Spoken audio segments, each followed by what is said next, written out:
Welcome to the Social Lens and thank you for watching.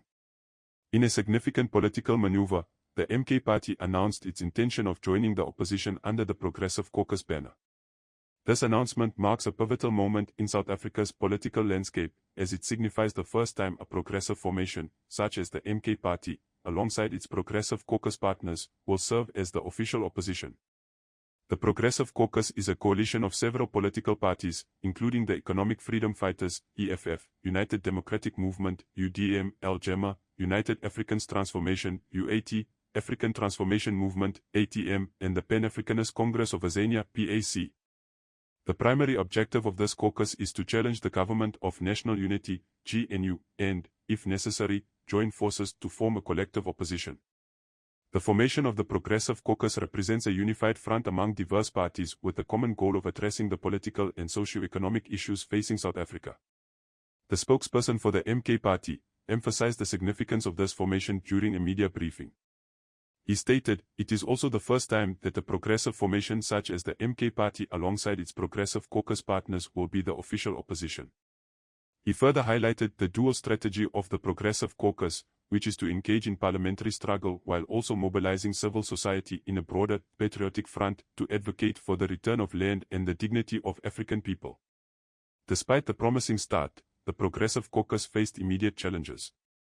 The United Democratic Movement, UDM, and AlJama-ah decided to exit the group, reducing its strength. This decision was particularly impactful as it happened shortly after the caucus had raised concerns about not being included in discussions regarding the GNU's statement of intent. Bantu Holomisa, the leader of the UDM, confirmed in a letter to ANC Secretary General that his party had met with the ANC to discuss the GNU's statement of intent.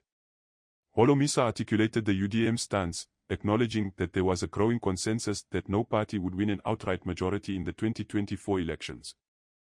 He viewed this outcome as a positive sign of a thriving democracy.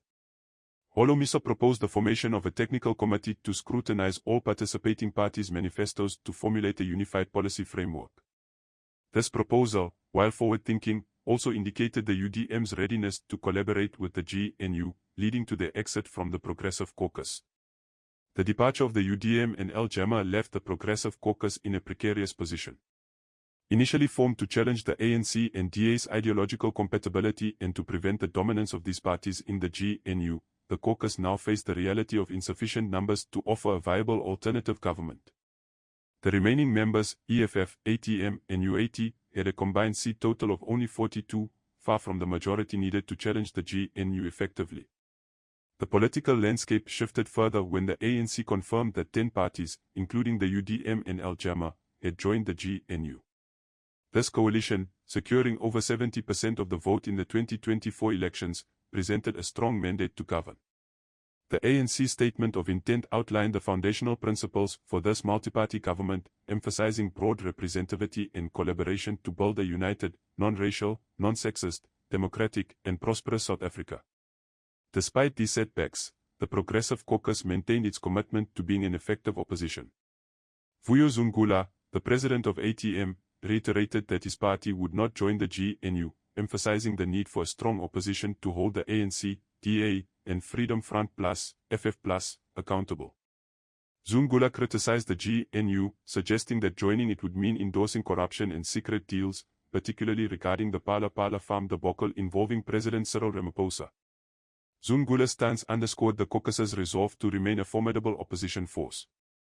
He argued that a clear program of action for the next 5 years was essential and could not be achieved by being part of the GNU. Instead, the caucus aimed to maintain its independence and continue advocating for policies that align with their progressive values. In a significant boost to the Progressive Caucus, 58 representatives from the MK party were set to be sworn in as members of parliament.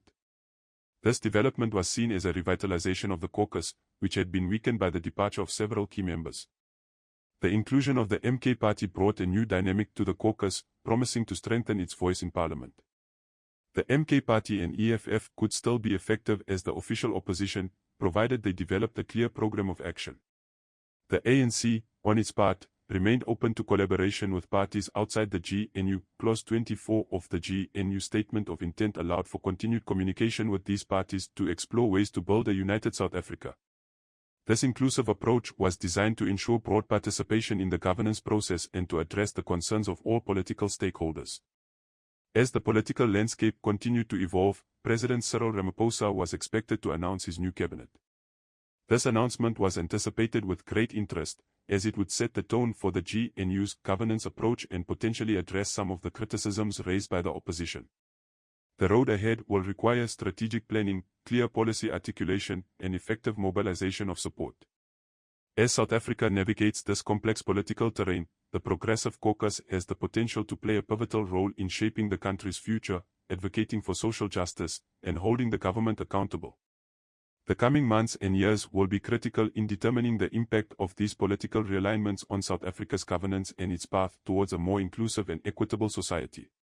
If you found this video informative, please click the like button and consider subscribing to the channel for more videos.